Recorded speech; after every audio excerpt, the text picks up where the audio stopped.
Hello friends, welcome to स्कूली। अगर आप पहली बार हमारे चैनल पे आए हैं तो इस चैनल को सब्सक्राइब करें और शेयर करें।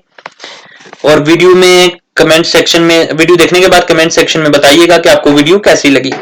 आज का हमारा टॉपिक है जेएंडके पंचायत राज एक्ट, जो कि जेकेएसएसबी पंचायत अकाउंट असिस्टेंट के डायरेक्ट सिलेबस में है। इसलिए इसे अगर आप अच्छे से कर लेते हैं तो इसमें से पक्का कुछ ना कुछ क्वेश्चन जो भी आएंगे आप इजीली कर पाओगे। तीन चीजें इसमें इंपॉर्टेंट है: हल्का पंचायत, ब्लॉक डेवलपमेंट काउंसिल और डिस्ट्रिक्ट प्लानिंग डेवलपमेंट बोर्ड। इन तीनों पे ही ये टिका हुआ है। तो हम तीन वीडियो में इसको कवर करना मतलब कवर हो पाएगा तीन वीडियोज में। उससे ज्यादा अगर कम में करेंगे तो नहीं हो पाएगा, और ये वीडियो भी लंबी जाएगी, तकरीबन आधे घंटे की तो जाएगी। इसलिए अगर आप आधा घंटा ये स्पेंड करोगे इस वीडियो पे तो नोट्स बना लोगे तो आपका जो हल्का पंचायत है, क्योंकि आज हम हल्का पंचायत पढ़ेंगे, तो इसमें से जो भी क्वेश्चन आएगा, क्योंकि मैंने टोटल कंप्रीहेंसिवली कवर किया ये एक्ट, तो आपको वो वाला क्वेश्चन कहीं और से पढ़ने की जरूरत नहीं। जितने नोट्स मैंने बताया है इतने नोट्स बना लोगे। अगर आपका क्वेश्चन नहीं आएगा आप बाद में आके कमेंट में हमें कुछ भी लिख दीजिएगा, ठीक है, पेपर देने के बाद, क्योंकि इसी में से आएगा, क्योंकि एक्ट में है ही यही है, मैंने पूरा कवर किया है। तो आप ये वीडियो देख लीजिएगा और नोट्स बना लीजिएगा, ठीक है। चलिए स्टार्ट करते हैं। हल्का पंचायत। देखो, हल्का पंचायत का नाम क्या होगा? जो हल्का का नाम होगा ना, ठीक है, हल्का मतलब जिसमें विलेज होगा, उसी का नाम जो है वो पंचायत का नाम भी वही होगा, ठीक है। मतलब फर्ज कर लीजिए हल्का का नाम है ए, तो हम उसको बोलेंगे ए हल्का पंचायत, ठीक है। तो हल्का मजलिस, अब एक हल्का मजलिस होगी, एक्ट बोलता है कि होनी चाहिए, मस्ट है, देयर शैल बी ए हल्का मजलिस, ठीक है। तो होनी चाहिए, शेल वर्ड यूज हुआ, ठीक है। और हल्का मजलिस कौन से लोगों से बनी है? हल्का मजलिस में कौन लोग होंगे?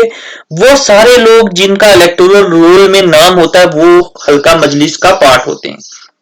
मतलब जितने भी वोटर्स हैं, जिनके पास वोटर आईडी कार्ड है और वोटर लिस्ट में उनका नाम है, वो सारे के सारे हल्का मजलिस के उस मतलब कौन से, ऐसे नहीं है, ऐसे तो किसी का भी वोटर लिस्ट में नाम होगा, पर उस हल्का के जितने भी वोटर लिस्ट में जिनका नाम है, इलेक्टोरल रोल में नाम है, वो हल्का मजलिस के मेंबर हैं। सरपंच की रिस्पॉन्सिबिलिटी है कि कम से कम 2 मीटिंग्स इस मजलिस की, ठीक है, हल्का पंचायत की नहीं, इस हल्का मजलिस की 2 मीटिंग्स कम से कम होनी चाहिए। एक महीने में नहीं, एक साल में, एक फाइनेंशियल ईयर में। फाइनेंशियल ईयर होता है 1 अप्रैल से 31 मार्च तक, ठीक है। तो इस 1 अप्रैल से 31 मार्च तक जो टाइम है, इसमें कम से कम 2 मीटिंग हल्का मजलिस की होनी चाहिए। सरपंच की जिम्मेदारी है, ठीक है। अगर ऐसा नहीं होता तो वो निगलेक्ट ऑफ ड्यूटी होगा, और 2 से ज्यादा जितनी मर्जी हो। अब पंचीज कितने होने चाहिए टोटल, ठीक है। उस हल्का अब हल्का पंचायत की बात आ गई, अब हल्का मजलिस की बात नहीं, अब हल्का पंचायत की बात है। पंचीज कितने होने चाहिए उसमें? तो मिनिमम 7 से कम नहीं होनी चाहिए, और मैक्सिमम 11 से ज्यादा नहीं होने चाहिए। तो इन पंचीज में जो ये सरपंच है ये इंक्लूडेड है, मतलब सरपंच को इंक्लूड करके, ठीक है, इंक्लूडिंग सरपंच को इंक्लूड करके 7 से 11 तक ही बनने चाहिए। 11 से ज्यादा नहीं होने चाहिए और 7 से कम नहीं होनी चाहिए। और ये 7 और 11 के बीच 8 भी हो सकते हैं, 9 भी हो सकते हैं, 10 भी हो सकते हैं, 11 भी हो सकते हैं और 7 भी हो सकते हैं, ठीक है।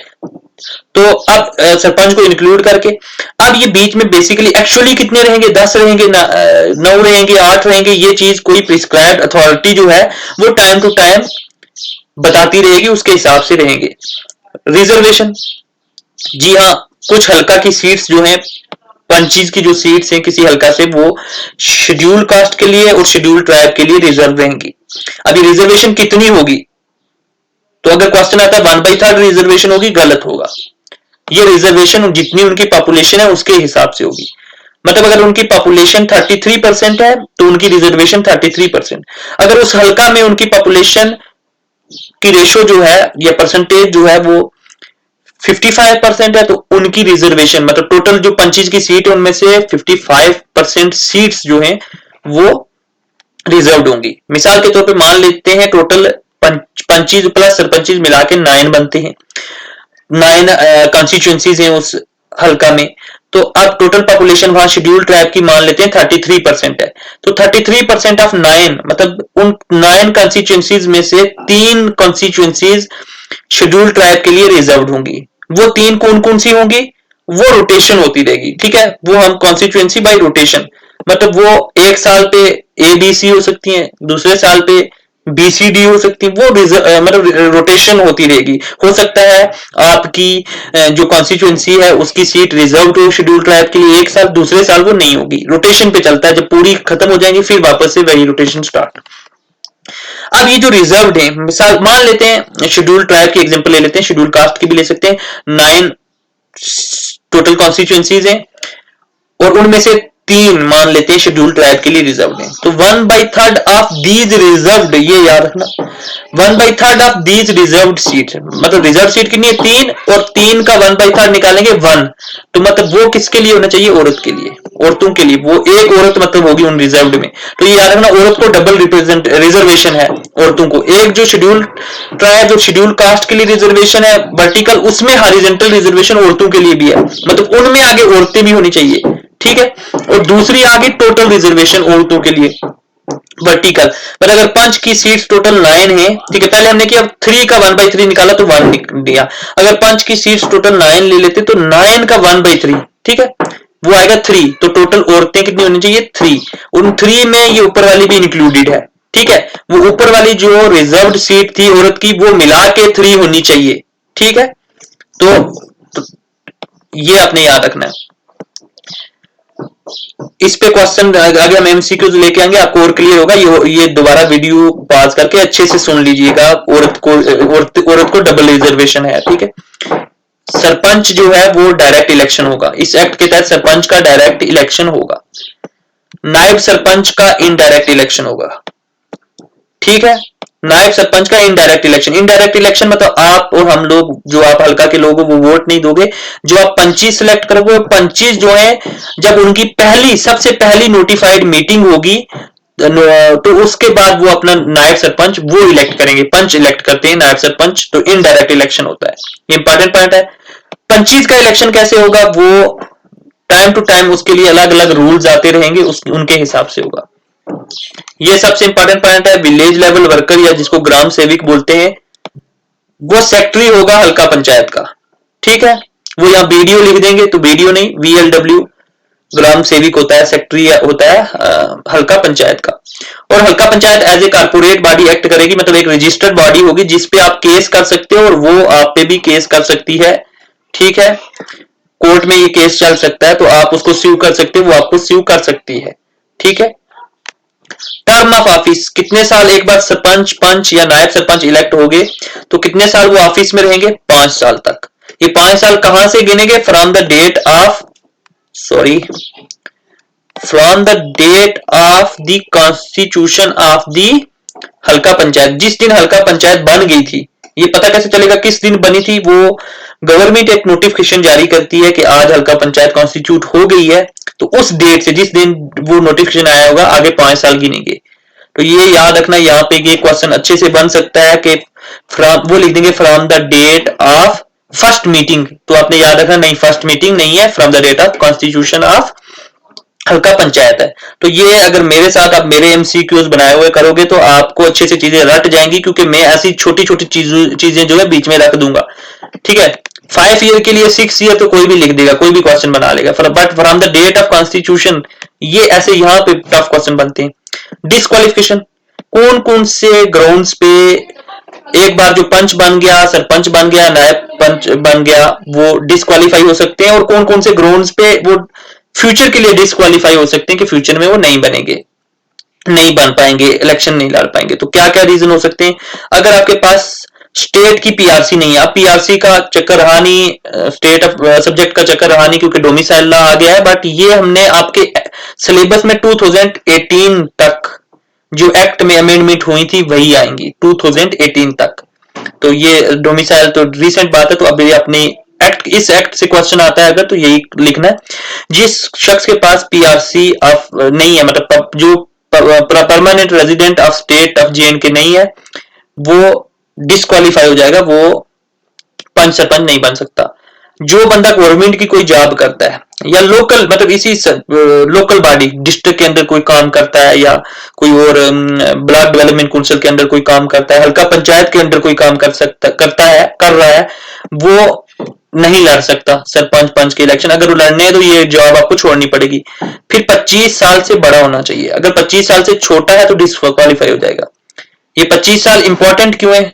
यहाँ पे इसका एक सिंपल बन सकता है, देखो अगर वो 26-27 नहीं लिखेंगे, अगर वो लिखेंगे तो 21 लिखेंगे, क्योंकि देखो आपके सिलेबस में 73rd कॉन्स्टिट्यूशनल अमेंडमेंट है इंडियन कॉन्स्टिट्यूशन की, उसमें यहाँ 21 होता है।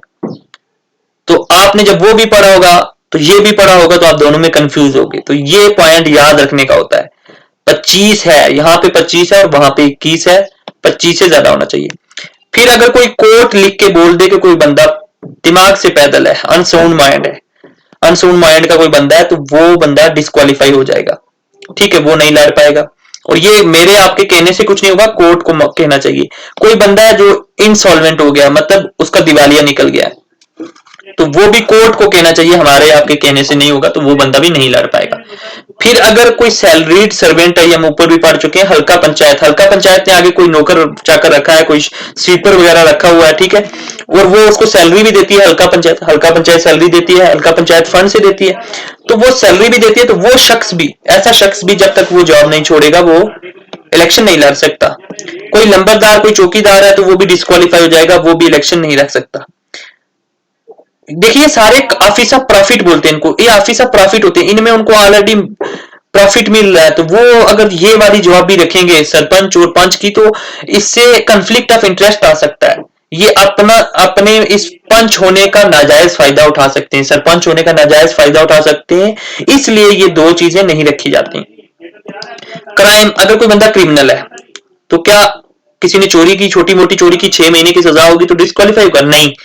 ऐसा क्राइम करता है जिस क्राइम के लिए प्रिस्क्राइब्ड जो सजा है, पुनिशमेंट है, वो 2 साल से ज्यादा है, तो वो डिस्क्वालीफाई हो जाएगा। But at the same time ऐसे क्राइम में भी एक कंडीशन है, पॉलिटिकल क्राइम नहीं होना चाहिए। अगर कोई पॉलिटिकल क्राइम है, पॉलिटिकल प्रिजनर है कोई, ठीक है, कोई डिटेन किया हुआ है पब्लिक सेफ्टी एक्ट के तहत, ठीक है, एज ए पॉलिटिकल अपोनेंट, तो वो लड़ सकेगा, चाहे 6 साल के लिए करो, चाहे 2 साल से ज्यादा करो, जो मर्जी करो। बट नॉर्मल अगर कोई क्राइम करता है और वो पॉलिटिकल क्राइम नहीं है और उस क्राइम की सजा 2 साल से ज्यादा की है, तो वो बंदा डिस्क्वालीफाई हो जाएगा। अगर किसी का नाम इलेक्टोरल लिस्ट में नहीं है तो वो नहीं लड़ सकता। इलेक्टोरल लिस्ट में नाम होना जरूरी है, ठीक है, मतलब वोटर होना चाहिए, वो बंदा वोटर भी होना चाहिए। और ये इस पे एक भूतनाथ करके एक शायद मूवी थी, भूतनाथ रिटर्न, जिसमें अमिताभ बच्चन भूत होता है और वो इसी वजह से बाद में इलेक्शन नहीं लड़ पाता। बाकी सब ठीक होता है क्योंकि वो वोटर नहीं होता, वोटर लिस्ट में उसका नाम नहीं होता। False supreme schedule caste and schedule tribe certificate, अगर किसी ने शेड्यूल कास्ट और शेड्यूल ट्राइब सर्टिफिकेट झूठी बनवाई हुई थी और उसके बेस पे वो इलेक्ट हो गया है, तो जिस डेट को, डेट ऑफ फाइंडिंग, जिस डेट को ये पता चल जाता है, एस्टेब्लिश हो जाता है कि उसने झूठी बनवाई हुई है, उस डेट से आगे 6 साल के लिए, 6 साल के लिए उस डेट से आगे वो डिस्क्वालीफाई हो जाएगा। फर्ज कर लीजिए 5 दिन बचते हैं हल्का पंचायत के नए इलेक्शन में, हल्का पंचायत की टर्म को 5 दिन बचते हैं, तो कोई बंदा पता चल जाता है इसने झूठी बनवाई, तो वो अगले 6 साल तक वो डिस्क्वालीफाई रहेगा। रिमूवल ऑफ सरपंच एंड नायब सरपंच, सरपंच और नायब सरपंच को रिमूव करना हो तो कैसे करेंगे, ठीक है, तो इनको रिमूव करना हो तो कैसे करेंगे? इनके खिलाफ जो पंच होते हैं ना, वो एक मीटिंग बुलाएंगे और मीटिंग में एक नो कॉन्फिडेंस मोशन पास करेंगे, वोट करेंगे। अगर वो नो कॉन्फिडेंस मोशन में 2/3 मेजोरिटी मिल जाती है, इतने बंदे सपोर्ट करते हैं, ठीक है, क्योंकि कुछ पंच शायद चाहें कि सरपंच ना हो रिमूव, तो इतने बंदे अगर सपोर्ट करते हैं 2/3 तो काफी है, सरपंच रिमूव हो जाएगा, नायब सरपंच भी ऐसे ही रिमूव होता है। बट ये याद रखना, यहाँ पे इंपॉर्टेंट पॉइंट है, 2/3 of total number of punches, not 2/3 of punches present and voting in that meeting, वो नहीं आएगा। 2/3 of total number of punches, मतलब अगर टोटल पंच 9 है तो 2/3 ऑफ 9 दैट इज 6 पंचेस अगर सपोर्ट कर रहे हैं उसके रिमूवल को, तो वो रिमूव होगा। फर्ज कर लिए उस मीटिंग में 5 ही बंदे थे, तो चाहे 5 के 5 बंदे सपोर्ट करें कि सरपंच को रिमूव हो, सरपंच रिमूव नहीं होगा, क्योंकि हमें 2/3 ऑफ टोटल देखना है। 2/3 ऑफ टोटल 9 थे, वो आ गया 6, ठीक है। तो ये याद रखना, 2/3 of members present and voting, जो वोट कर रहे हैं वो वाले नहीं है, 2/3 of total number of punches, ठीक है, इन हल्का पंचायत। ग्राउंड्स ऑफ रिमूवल क्या है? कौन से वजह से हम रिमूव कर सकते हैं, उसको पंच रिमूव कर सकते हैं। ग्रॉस मिसकंडक्ट, बहुत बड़ा उन्होंने कोई मिसकंडक्ट किया, अपनी ड्यूटी को अच्छे से नहीं निभाया, करप्शन की है, कुछ किया है। निगलेक्ट ऑफ ड्यूटी, अपनी ड्यूटी करनी थी उन्होंने निगलेक्ट करी, नहीं करे। डिस्क्वालिफाइड, या वो जो ऊपर हमने जितनी भी डिस्क्वालिफिकेशन पढ़ी है उनके बेस पे किसी वजह से वो डिस्क्वालीफाई हो जाते हैं। ठीक है। एक और है, अगर वो अगर सरपंच या नायब सरपंच 6 कंसेक्यूटिव मीटिंग्स मिस कर देते हैं, मीटिंग अटेंड नहीं करते हैं, तो वो हो सकते हैं, मतलब उनको आप कर सकते हो रिमूव इस ग्राउंड पे। बट ये याद रखना है, रीजन जो होने चाहिए ना अटेंड करने के, वो उसके कंट्रोल के अंदर होने चाहिए। ठीक है, बाहर नहीं होने चाहिए। फर्ज कर लो कोविड-19 हो गया और अभी कोई सरपंच 6 लगातार मीटिंग जो हो रही है वो नहीं अटेंड कर पा रहा है क्योंकि सरपंच का घर रेड जोन में है, तो क्या उसके खिलाफ ऐसा इस ग्राउंड पे उसको रिमूव किया जा सकता है? नहीं, क्योंकि रीजन जो है वो उसके कंट्रोल के बाहर है। तो अगर आपने रिमूव करना तो रीजन उसके कंट्रोल के अंडर होने चाहिए। फिलिंग ऑफ वैकेंसीज, वैकेंसी अगर हो गई तो उसको फिल कैसे करेंगे? अब वैकेंसी वैकेंट पोस्ट हो जाती है। ठीक है, वो कैसे होगी? फर्ज कर लीजिए कोई पंच है वो मार गया तो वैकेंट होगी पोस्ट, किसी पंच ने रिजाइन कर दिया वैकेंट होगी पोस्ट। तो आपको ये वैकेंसी भरनी है तो कैसे हो सकती है? या तो इलेक्शन करवाओ दोबारा, ठीक है, या फिर हो सकता है नॉमिनेशन, नॉमिनेट कर दो कि ये बंदा आज के बाद सरपंच है। ये इलेक्शन या फिर नॉमिनेशन, दो तरीके हैं, और ये उस हलका के लिए अलग से रूल बने हुए होंगे, उनके हिसाब से होता है। कहीं पे इलेक्शन होता है, कहीं पे नॉमिनेशन होता है। बट ये याद रखना है, वैकेंसी जो हो रही है वो वैकेंट पोस्ट की ड्यूरेशन जो होनी है वो 6 महीने से ज्यादा की अगर होती है, अगर 6 महीने से ज्यादा तक वो पोस्ट वैकेंट रहने वाली है तो तभी ही आप उसको भरोगे। अगर 6 महीने से कम के लिए रहने वाली है तो आप नहीं भरोगे। इसका क्या मतलब है 6 महीने से ज्यादा या कम? मतलब ये बेसिकली इसका मीनिंग ये है कि हल्का पंचायत की टर्म को कितने महीने रहे। फर्ज कर लिए हल्का पंचायत की जो 5 साल की टर्म है उसको खत्म होने में 3 महीने बचे हैं, तो अगर वैकेंसी हो जाती है, एक पोस्ट वैकेंट हो जाती है, एक पंच की मौत हो जाती है, तो वो हम नया पंच नहीं बनाएंगे वहां पे, क्योंकि 3 ही महीने बचे हैं। 6 महीने से ज्यादा महीने बचने चाहिए। ठीक है, तो ये रखना याद। Super session of Halqa panchayat, हल्का पंचायत बनी हुई है उसको सुपरसीड करना है, उसको डिजॉल्व करना है, उसकी पावर उसको उठा दो कि आज के बाद कोई पंच सरपंच नहीं है, आज के बाद ये काम डिस्ट्रिक्ट डीसी करेगा। तो ये चीजें, ये पावर, ऐसा काम कौन कर सकता है? तो गवर्नमेंट, स्टेट गवर्नमेंट ऐसा काम करेगी। क्यों, कैसे कर सकती है वो? By notification. यहां पे याद रखना है, सिंपल नोटिफिकेशन देगी, कोई लॉ वा पास नहीं करना पड़ेगा। तो क्वेश्चन में बाई लॉ आ सकता है? नहीं, बाई नोटिफिकेशन सिंपली वो डिस्क्वालीफाई कर सकते हैं। रीजन क्यों करेगी? अगर इनकम्पिटेंट है, मतलब डिफॉल्ट इन ड्यूटी, अपना वो काम नहीं कर रहे हैं, हल्का पंचायत जो है अपना काम सही से नहीं कर रही है, तो गवर्नमेंट नोटिफिकेशन जारी करके ऐसा कर सकती है। क्या अपनी मर्जी से नोटिफिकेशन जारी कर दिया रातों रात में तो हो जाएगी? नहीं, कंडीशन है शो काज नोटिस। पहले हल्का पंचायत को एक नोटिस भेजेगी, शो काज नोटिस इसको बोलते हैं। ये शो काज नोटिस क्या होता है? इसमें लिखा हुआ होगा हल्का पंचायत को बेसिकली कि आप हमें बताइए, गवर्नमेंट लिखेगी कि हल्का पंचायत आप हमें बताइए कि आपने ये ड्यूटी निगलेक्ट की है और इसकी एक्सप्लेनेशन दीजिए कि हम आपको इस ड्यूटी निगलेक्ट करने के लिए क्यों ना निकालें, क्यों ना सुपरसीड करें, आप हमें रीजन एक्सप्लेनेशन दो।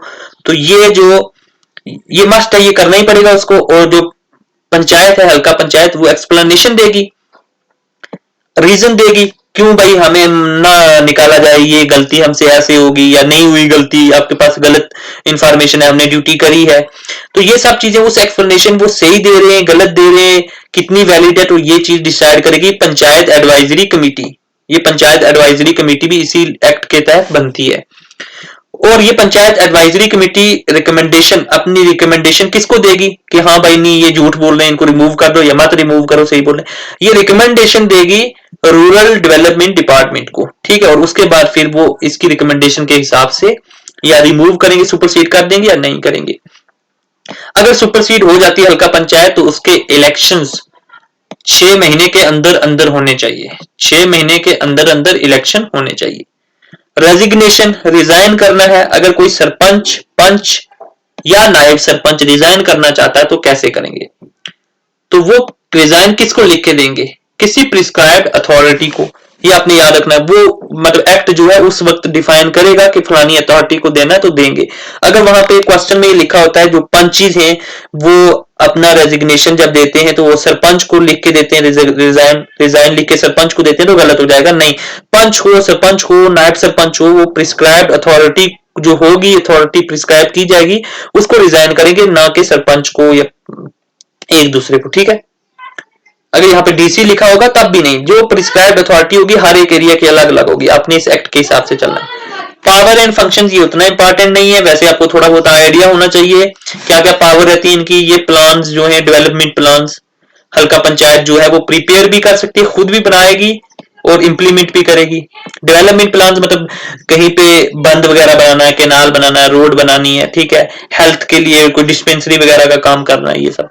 रेगुलेशंस, रूल्स एंड रेगुलेशन पास करेगी, ठीक है। फर्ज करो कोई डेंजरस ट्रेड हो रही है, कोई बीड़ी या सिगरेट का कारोबार कर रहा है या कुछ और कर रहा है, तो उसको उस पर रुकावट लगा सकती है। स्लॉटर हाउस, जहाँ पे जानवरों को काटा वाटा जाता है वहां पे उन पे सफाई वफाई के लिए लगा सकती है, रेगुलेशन कर सकती है।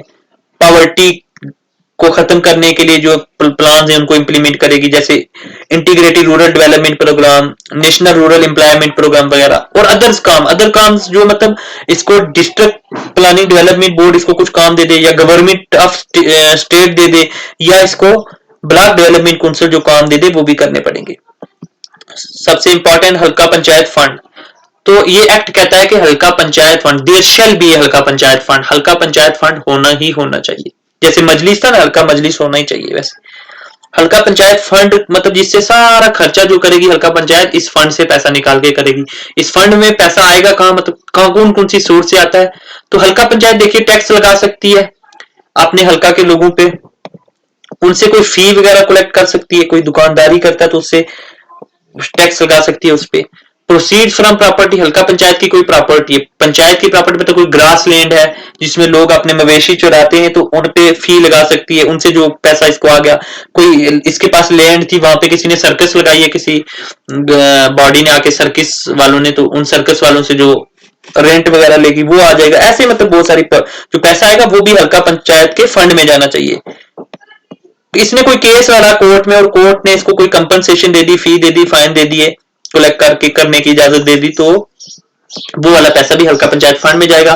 सेस, सेस कौन लगाती है, स्टेट गवर्नमेंट। स्टेट गवर्नमेंट ने कोई सैनिटेशन सेस लगाया, सैनिटेशन सेस मतलब सैनिटेशन साफ सफाई के लिए कोई सेस लगाया। सेस क्या होता है, एक टैक्स होता है, मतलब 10% कोई टैक्स है जो ठीक है किसी काम के लिए, उसके ऊपर एक और टैक्स लगता है जिसे हम सिर्फ और सिर्फ उसी पर्पज के लिए यूज कर सकते हैं, वो पैसा जिसके लिए वो कलेक्ट किया जाता है। मतलब सैनिटेशन सेस है तो पैसा जो कलेक्ट होगा सिर्फ और सिर्फ सैनिटेशन पे लगाया जाएगा।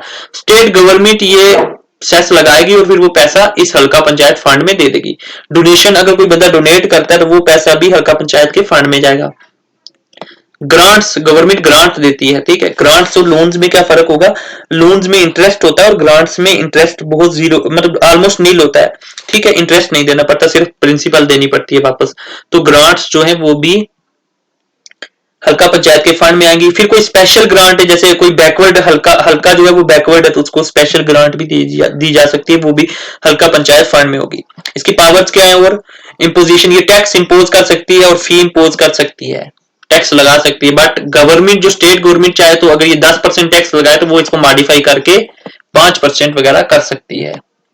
वैल्यूएशन ऑफ बिल्डिंग, टैक्स लगाने के लिए आपको पता होना चाहिए, किसी बंदे पे आप लगा रहे हो तो उसके पास कोई बिल्डिंग है, प्रॉपर्टी है, कुछ है, तो आपको पहले पता चलना होना चाहिए इसकी प्रॉपर्टी की वैल्यू कितनी है, 5 लाख की है, 6 लाख की है, करोड़ की है, कितने की है, तो वो वैल्यूएशन बोलते हैं उसको।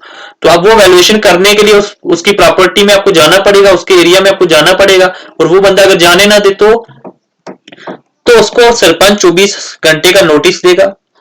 24 घंटे का नोटिस देने के बाद सरपंच के पास पावर है, वो किसी भी बंदे को भेज सकता है उसमें वैल्यूएशन के लिए, ठीक है।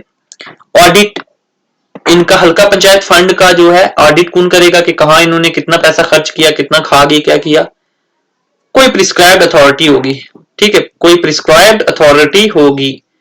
यहाँ पे वो लिख सकते हैं कंट्रोलर ऑडिटर जनरल करता है, नहीं, ये स्टेट एक्ट बोलता है कोई प्रिस्क्राइब्ड अथॉरिटी होगी वो करेगी। हर साल एक बजट पेश करेंगे ये, उस बजट में होगा कितना पैसा हम इस साल कलेक्ट करेंगे, कितने टैक्सेस लगाएंगे, क्या क्या काम करेंगे अगले साल, पिछले साल जो किया था उसके भी पूरा लिखा होगा कि क्या क्या हुआ है। तो हल्का पंचायत वो बनाएगी एनुअल बजट, और बनाना ही चाहिए उसको, और वो बजट हल्का मजलिस से अप्रूव करना पड़ेगा, अप्रूवल लेना पड़ेगा हल्का मजलिस की हमने पढ़ा था ऊपर, सारे वोटर लिस्ट इसमें होते हैं और 2 मीटिंग पूरे साल में होती हैं। तो ऐसी एक किसी मीटिंग में हल्का पंचायत इस बजट को अप्रूव करेगी तो ही वो माना जाएगा। और अगर हल्का पंचायत ऐसी है कि वो उसको बजट बनाना नहीं आता, ठीक है, निकम्मी हल्का पंचायत है, तो कोई प्रिस्क्राइब्ड अथॉरिटी भी ये बजट बना सकती है, कोई इसमें बड़ी बात नहीं है, बट उसका अप्रूवल हल्का मजलिस देगी, तो ये इंपॉर्टेंट है। और 3 दिन के अंदर अंदर अप्रूव होने के बाद एक कॉपी उस बजट की वो किसी और प्रिस्क्राइब्ड अथॉरिटी के पास भेजनी पड़ेगी, ठीक है। फिर आगे आ गया बिजनेस ऑफ हल्का पंचायत, ये आखिरी है, इसके बाद वीडियो खत्म हो जाएगी, आप नोट्स बना लीजिएगा। अगली वीडियो में ब्लॉक डेवलपमेंट काउंसिल करेंगे, फिर अगली में डिस्ट्रिक्ट प्लानिंग डेवलपमेंट बोर्ड, और फिर यहां से अगर 10 क्वेश्चन आते हैं, 5 आते हैं, 4 आते हैं, जितने भी होंगे आपके डन हो जाएंगे, वो क्लियर हो जाएंगे। तो हल्का पंचायत की 1 महीने में कम से कम 1 मीटिंग होनी चाहिए। अब ये हल्का पंचायत है, हल्का मजलिस से कंफ्यूज मत हो जाना, हल्का मजलिस की 1 साल में 2 मीटिंग होनी चाहिए थी, ये हल्का पंचायत है, इसकी 1 महीने में 1 मीटिंग होनी चाहिए। इस मीटिंग को बुलाएगा कौन? सरपंच बुलाएगा, वो कन्वेन करेगा, ठीक है। और सबसे पहली जो फर्स्ट मीटिंग है वो कोई प्रिस्क्राइब्ड अथॉरिटी बुलाएगी, वो सरपंच नहीं बुलाएगा, ठीक है। तो ये हो गया कंप्लीट हमारा हल्का पंचायत, इसमें सारा कवर कर दिया गया है। आप इसके नोट्स बना लीजिए, वीडियो थोड़ी लंबी है पर ये आप ये भी देखिए कि कंप्रीहेंसिव है, जो जो इस एक्ट में था वो सब कवर हो गया है हल्का पंचायत के रिलेटेड। 2 चीजें हो रहेगी, 2 वीडियो और आएंगी, कल मेरी हिस्ट्री की वीडियो आएगी, वो भी आप शेयर कीजिएगा। बाकी इसका जो ये है, इसकी 2-3 दिन के बाद अब वीडियो आएगी, आप इसके नोट्स बना लीजिएगा, और इसके हम एमसीक्यूज जो है अपने टेलीग्राम लिंक जो हमने चैनल बनाया हुआ उस पे इसके एमसीक्यूज क्विज वगैरह हो जाएंगे, और यहाँ पे भी मैं कोई वीडियो बना दूंगा। तो अगर आप इस वीडियो को देख रहे हो और पूरी आपने देखी है, कोई भी डाउट आ रहा है कमेंट में बताइएगा। अच्छी लगी वीडियो तो भी कमेंट में थम्स अप कीजिए, क्योंकि हमें मोटिवेशन चाहिए होती है कि हम ऐसी और वीडियो बनाएं। लाइक जरूर कीजिएगा, क्योंकि आपके लाइक्स, हम सिर्फ आपसे लाइक्स और थम्स अप चाहते हैं और कुछ नहीं चाहते हैं, कुछ मांग नहीं रहे।